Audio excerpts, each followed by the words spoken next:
So I'm working on my Grizzly bandsaw here. It's the model G0513X2F. And what happened is the tire blew out. I'll show you here, on the upper rim, there's a rubber urethane wheel here. And on the bottom, you can see the rim is missing the rubber here. This is what's left of the rubber here. It just sort of broke apart. And I guess it's understandable because this is the drive wheel, and this wheel up here is just the idler wheel. And so I've got a new rubber tire or urethane tire, but before I put it on, I have to clean the remains of this one off. And so I'm using a razor and a scraper to do it. Because you want to get a perfectly clean surface on the wheel here. You can see the wheel has it is radiused a little bit to provide a crown for the saw to ride on. So what I'm doing is taking this razor and gently scraping away the remains.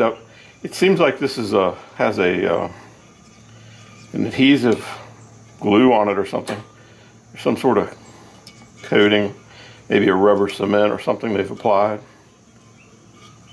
But I want to get all that off and have it be clean and smooth for the new wheel. I don't want any bumps or irregularities in there.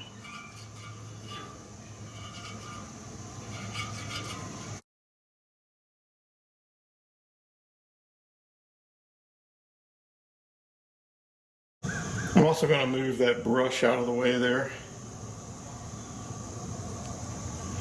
It's on mine, it's a 10mm fastener.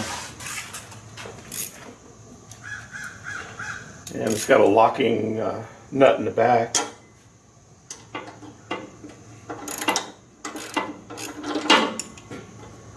I think I can just pivot it up like that, keep it out of the way.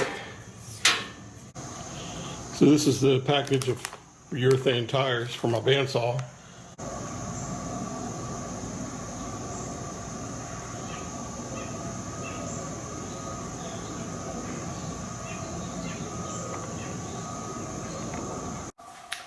I've got the water's been in this oven here running at 150. I'm going to pull it out and check it.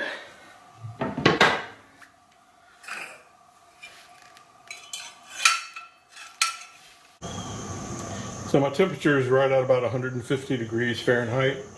And so now I'm going to put one of the rubber tires in the water and let it soak for about 10 to 15 minutes.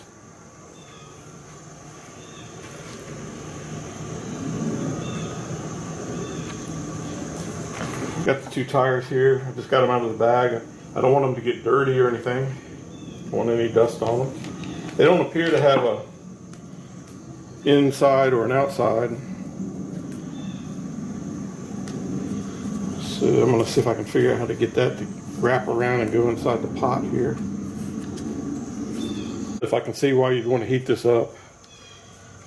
There we go. Maybe I can get it to hold this time.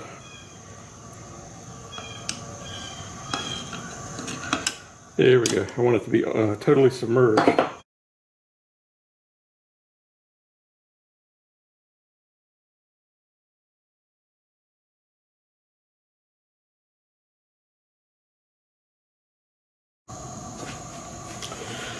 So I do have the rubber tire on there, and I've got the blade back but not tensioned, just sitting there. I'm going to follow the instructions and let it sit overnight.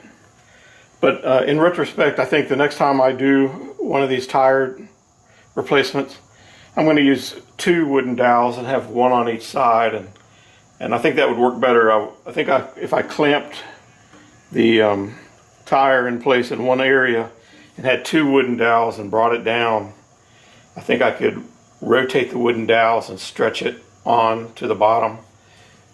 And I think also I would need to somehow lock this wheel so it can't rotate. Maybe with a clamp, or have some way to fix it in place so it won't rotate while I'm applying force. But I think that the next time I do it, I'm going to use 2 of these dowels and rotate the dowels down and stretch as it goes to the bottom. It allows you to pry in with it and everything. 1 worked okay, but 2 I think would be better.